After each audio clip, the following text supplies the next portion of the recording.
May 5th, 1945. General George S. Patton's Third Army was driving deep into Czechoslovakia. They had just covered 600 miles in 3 months. They had crossed the Rhine, liberated Bavaria, and were pushing toward Pilsen and Prague. To the north, General William Simpson's Ninth Army had crossed the Elbe River near Magdeburg, 50 miles from Berlin. To the south, Patton's forces were advancing into territory the Soviets expected to occupy. The German army was collapsing on all fronts. Patton believed his Third Army should keep advancing. Soviet forces were still fighting their way into Berlin. American armies had momentum. The path east was open. Why stop now when they could occupy as much territory as possible before Germany surrendered? The answer came directly from Eisenhower, who had coordinated secretly with Stalin. All American forces will halt at pre-designated lines. No further advances into Soviet-designated zones. Simpson's Ninth Army would not advance on Berlin. Patton's Third Army would halt short of Prague. The orders were absolute. Patton didn't just disagree. He looked at the map and saw a crime in progress. He watched the fuel gauges on his Shermans. He had the gas. He looked at the Wehrmacht reports. The enemy was broken. He had the most powerful army in American history, ready to snap the spine of the Soviet advance. And now, a piece of paper signed by politicians 3 months ago was acting like a brick wall. He was a racehorse being reined in inches from the finish line, and the order wasn't just stopping his tanks. It was saving the enemy. He demanded an explanation from Eisenhower. Why were they stopping? Why were they letting the Soviets occupy Prague when Third Army could get there first? Why were they giving Stalin half of Europe? Eisenhower's answer wasn't military. It was political. There had been a conference in February. Roosevelt had met with Churchill and Stalin at Yalta. Agreements had been signed about occupation zones and spheres of influence. The lines on the map had already been drawn. Patton's response was immediate. Then Roosevelt gave it all away. Eisenhower didn't disagree, but he told Patton the decision was final. They would stop where the Yalta agreements said to stop. American forces would not advance into Soviet-designated territory. What Patton didn't know was that the agreement stopping him had been negotiated 3 months earlier by a dying president who kept the terms secret from the American public and from his own vice president. February 4th, 1945. Franklin Roosevelt arrived at Yalta in the Crimea for a conference with Churchill and Stalin. The meeting would determine how the war ended and what Europe looked like afterward. The American public knew the conference was happening. What they didn't know was what Roosevelt was about to agree to. Roosevelt was dying. He had severe cardiovascular disease. His blood pressure was dangerously high. His hands shook. His face was gaunt. He could barely stay awake through meetings. Stalin, meanwhile, was sharp, rested, and predatory. He looked across the table and didn't see a superpower rival. He saw a dying man. Every time Roosevelt's hand shook, every time his voice trailed off, Stalin saw an opening to push the border of the Soviet Union 100 miles west. The tragedy of Yalta wasn't just that Roosevelt was sick. It was that his weakness became the Soviet Union's strength. Churchill looked at Roosevelt and was horrified by what he saw. This wasn't the man he had worked with for 3 years.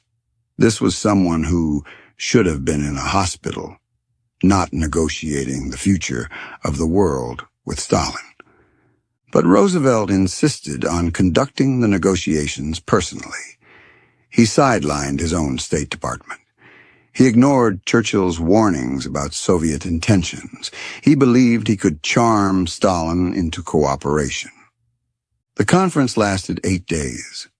Roosevelt met with Stalin privately, multiple times without Churchill present. He made concessions Churchill didn't know about until afterward. He agreed to terms that would shape Europe for the next 45 years, and he kept almost all of it secret from the American people. Stalin came to Yalta with a clear list of demands. He wanted Soviet control of Poland. He wanted influence over Romania, Bulgaria, Hungary, and Czechoslovakia. He wanted occupation rights in Germany.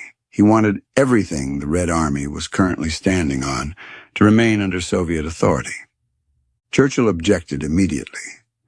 Britain had gone to war in 1939 to defend Polish independence. The Polish government in exile was in London. Free elections had been promised. Churchill insisted Poland couldn't simply be handed to Stalin. Roosevelt sided with Stalin. He told Churchill that Soviet security interests had to be respected. The Soviet Union had lost 27 million people defeating Germany. They deserved a buffer zone in Eastern Europe. Churchill had to accept reality. Churchill argued that accepting Soviet domination meant betraying millions of people who had fought alongside the Allies. Poles had served in British units. They had fought at Monte Cassino. They had flown in the Battle of Britain. What message did it send to give their country to Stalin? Roosevelt dismissed Churchill's concerns. He said Stalin had promised free elections in Poland. The Soviet Union would allow democratic governments to form. Churchill could trust Stalin's word. The war had changed Stalin. He was a partner now, not a threat. Churchill looked at Roosevelt and realized he was losing the argument. The American president was either naive or too sick to understand what he was agreeing to. Either way, Stalin was going to get everything he wanted. The Yalta agreements included a secret protocol. It wasn't published. It wasn't shared with Congress. The American public never saw it. Even Harry Truman, the vice president, wasn't told what it said. The protocol divided Europe into spheres of influence. The Soviet Union would control Poland, Romania, and Bulgaria. They would have dominant influence in Hungary and Czechoslovakia. Germany would be divided into occupation zones with Berlin deep inside the Soviet sector. In exchange for this, Stalin promised to enter the war against Japan within 90 days of Germany's defeat. He promised to allow free elections in Poland. He promised to work with the United Nations to maintain peace after the war. Roosevelt believed he had negotiated a fair compromise. Stalin got security on his western border. The United States got help defeating Japan. Everyone won. The alliance would continue into peacetime.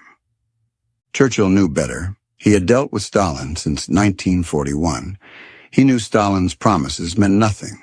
Free elections in Poland would never happen. The Soviet occupation would become permanent. The divide was being drawn across Europe while Roosevelt smiled and shook Stalin's hand. But Roosevelt was the senior partner in the alliance. American forces outnumbered British forces. American industry was financing the war.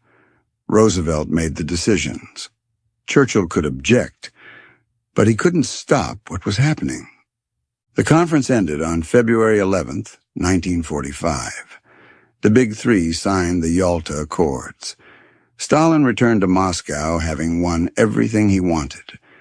Churchill returned to London, knowing he had just witnessed the betrayal of Eastern Europe.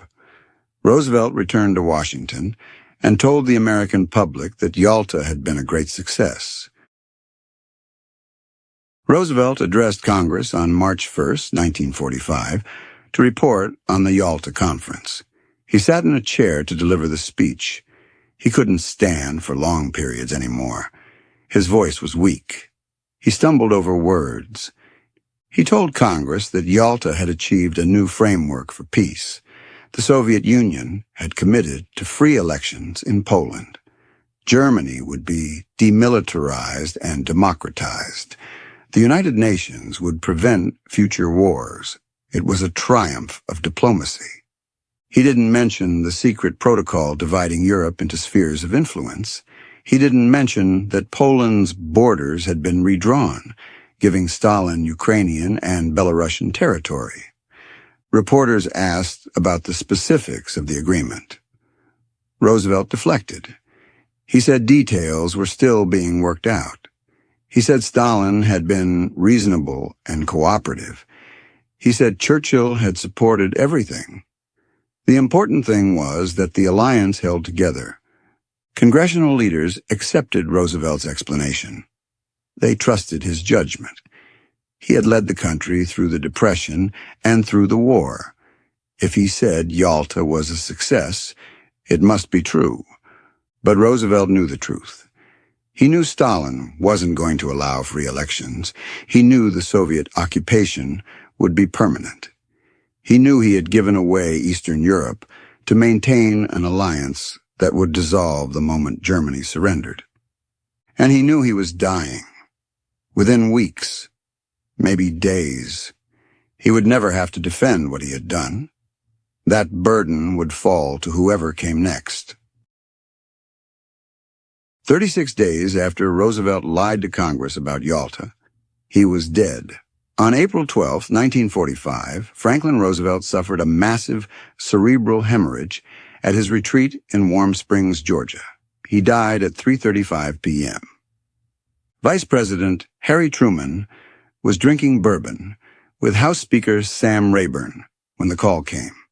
The White House needed him immediately. When Truman arrived, Eleanor Roosevelt told him the president was dead. Truman asked what he could do for her. Eleanor Roosevelt looked at him and said, "Is there anything we can do for you? You're the one in trouble now." She was right. Truman had been vice president for 82 days. Roosevelt had barely spoken to him. He had been kept away from strategic planning, excluded from major decisions, and told almost nothing about foreign policy. Roosevelt had kept Truman in the dark about everything that mattered. Now Truman was President of the United States in the middle of a world war, and he was about to discover just how much Roosevelt had hidden from him. Truman spent his first week as president reading briefing documents and meeting with military commanders. He discovered that Roosevelt had made dozens of commitments he knew nothing about. Agreements with Churchill, promises to Stalin, occupation plans for Germany and Japan. On April 20th, Truman met with Secretary of State Edward Stettinius to review the Yalta agreements in detail. Stettinius laid out the terms: Soviet control of Poland, division of Germany into occupation zones, Stalin's promise to enter the war against Japan. Truman asked about Poland. What about free elections? What about the Polish government in exile? Stettinius explained that Stalin had promised elections would be held, but no date had been set. Soviet forces were already in Poland. They were installing a communist government. Truman was furious. Roosevelt had given Poland to Stalin in exchange for a promise everyone knew Stalin wouldn't keep. Millions of Poles would live under Soviet occupation because Roosevelt wanted Stalin's help with Japan. He asked about Germany. The briefing showed him the occupation zones. Berlin was 100 miles inside the Soviet zone. American and British forces would have to cross Soviet-controlled territory to reach it. The city would be divided into sectors, but the Soviets controlled access. Truman traced the lines on the map with his finger. Berlin, gone. Prague, gone.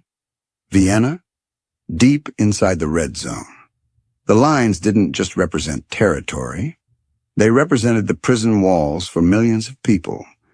He realized with a sick feeling in his stomach that the American armies pushing east weren't liberators anymore. They were just walking to the edge of the cage Roosevelt had already built. The military situation on the ground didn't matter. Political agreements made in February were determining where armies could advance in April. And those agreements gave the Soviet Union control of half of Europe. Eisenhower had received his orders from the Combined Chiefs of Staff in March 1945. Allied forces would advance to pre-designated stop lines based on occupation zones agreed at Yalta. They would halt and wait for Soviet forces to arrive. Berlin was in the Soviet zone. American forces would not advance on the German capital. Eisenhower believed the orders were militarily sound. He also feared the National Redoubt, a supposed Nazi fortress in the Bavarian Alps, where Hitler's most fanatical troops would make a last stand.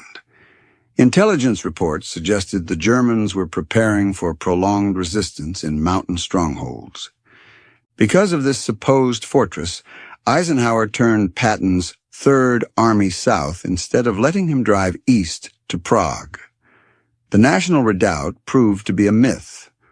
No mountain fortress existed. By the time intelligence realized this, the Russians had already taken Prague. The hunt for a non-existent fortress cost the U.S. Army the chance to take Czechoslovakia. On May 7th, Germany surrendered. American forces were positioned in southern Germany and western Czechoslovakia. Soviet forces occupied Berlin, eastern Germany, Poland, and most of Czechoslovakia. The map of Europe had been redrawn exactly as Stalin wanted. By May 1945, Truman understood the full scope of what Roosevelt had agreed to at Yalta. The Soviet Union controlled 12 countries in Eastern Europe with a combined population of over 100 million people. Stalin had promised free elections. None had been held. In Poland, the Soviet NKVD was arresting members of the Polish resistance who had fought the Germans for 6 years. They were being sent to labor camps or executed. The Polish government in exile in London was powerless. Stalin had installed a communist puppet government in Warsaw. Across Romania, Bulgaria, Hungary, and Czechoslovakia, Soviet forces were conducting systematic purges, dismantling factories, and installing communist governments under Soviet supervision. Truman met with Vyacheslav Molotov, the Soviet foreign minister, on April 23rd. He confronted Molotov about Poland. He told him the United States expected Stalin to honor his promise about free elections. The Soviet occupation was supposed to be temporary.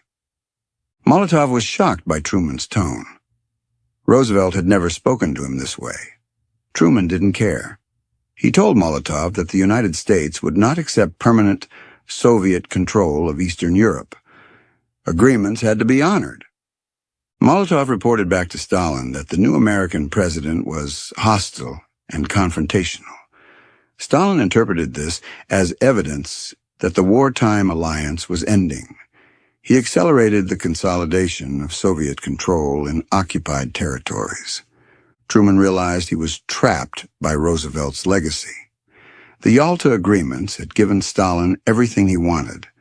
Truman couldn't reverse decisions Roosevelt had signed off on without appearing to break American commitments, and Stalin had no intention of honoring promises about free elections. Patton spent May 1945 watching Soviet forces consolidate control of Eastern Europe while American armies sat idle. He was appointed military governor of Bavaria, but his mind was on what wasn't happening to the east. He told his staff that the United States had defeated the wrong enemy. Germany was finished. The real threat was the Soviet Union. American forces should be pushing the Soviets out of Poland and Czechoslovakia, while they still had the strength and position to do it. His intelligence officers reported systematic Soviet atrocities, widespread violence against women in occupied territories, deportations of entire populations to labor camps, summary executions of anyone suspected of anti-communist sympathies. The Red Army was behaving worse than the Wehrmacht had in Western Europe. Patton met with liberated American POWs who had been held by Soviet forces. They described treatment worse than German captivity. Soviet soldiers had stolen their watches, boots, and rations. Officers who protested were beaten or shot. The Soviets didn't see Americans as allies. They saw everyone as potential enemies. On May 7th, 1945, the day Germany surrendered, Patton met with Undersecretary of War Robert Patterson in Austria. He made his case directly. "We could beat the Russians in 6 weeks," Patton told him. The Red Army was exhausted from 4 years of continuous combat. Soviet logistics were overstretched. American forces had complete air superiority. Patton submitted a detailed assessment of Soviet intentions. He predicted permanent occupation of Eastern Europe, communist expansion westward, and eventual military confrontation. He argued that May 1945 was the moment to act, while American forces were at peak strength and Soviet forces were overextended. Patterson listened, but made clear that Washington had no interest in Patton's recommendations. American soldiers wanted to go home. The public wanted peace.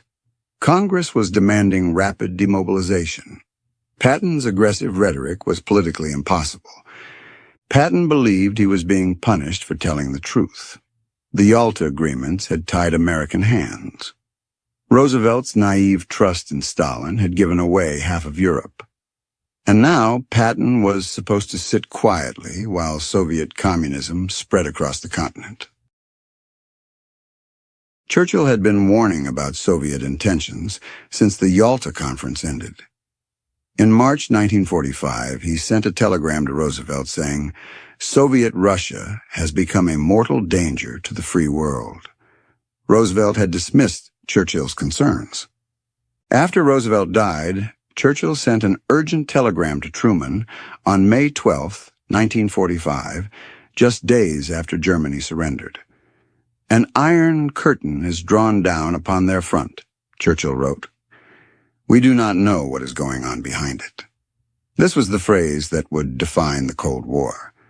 Beyond telegrams, Churchill pushed for military action. He urged Truman to keep American forces as far east as possible before Germany surrendered. He wanted Western armies to occupy Prague, Vienna, and Berlin before Soviet forces arrived. Eisenhower rejected Churchill's proposals. The Yalta Agreement specified occupation zones.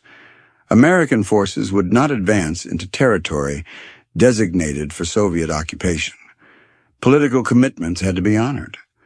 Churchill watched helplessly as Soviet forces occupied territory the Western Allies could have taken.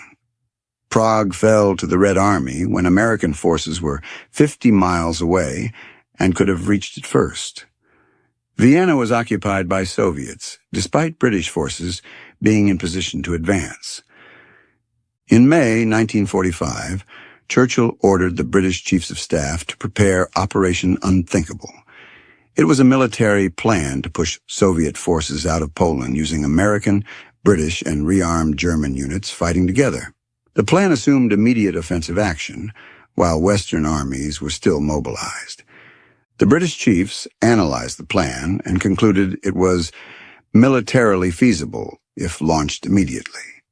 They estimated Allied forces could defeat Soviet armies in Eastern Europe within months, but they warned it would require total commitment and would result in heavy casualties.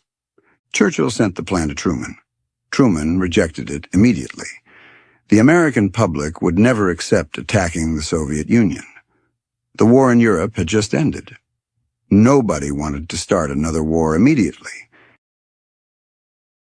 For the Polish people, the betrayal was physical. They had spent 6 years waiting for the white stars of the U.S. Army to appear on the horizon. They had listened to the BBC, hearing promises of freedom. Instead, they watched the Red Army roll in. They traded one Gestapo for another.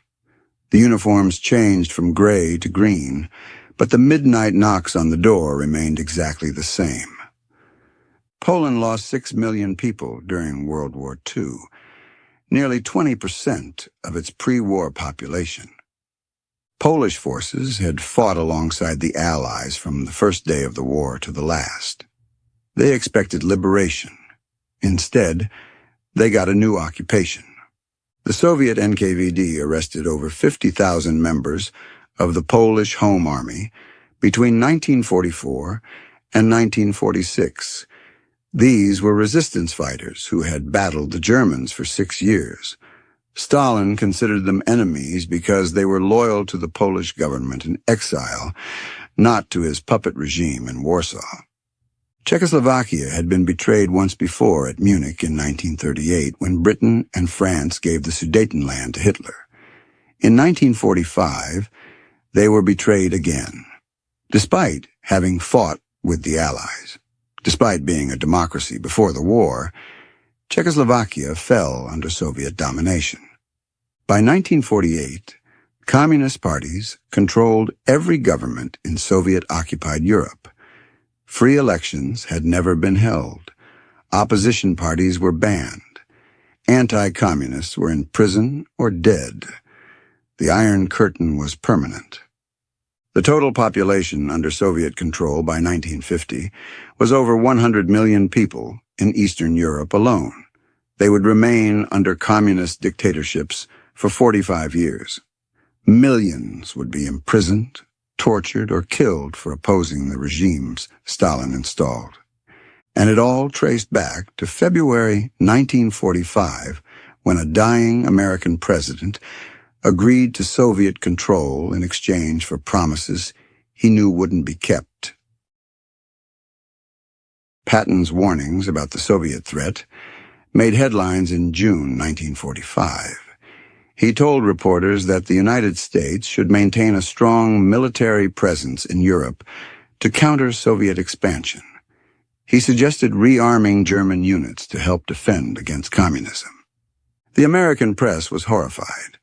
Columnist Drew Pearson wrote that Patton's statements raised serious questions about his judgment. The New York Times editorialized that Patton seemed intent on starting another war. Time magazine questioned whether his aggressive personality was suited for peacetime leadership. None of these outlets investigated what Patton was actually observing in Europe. None reported on Soviet atrocities. None examined whether his warnings had merit.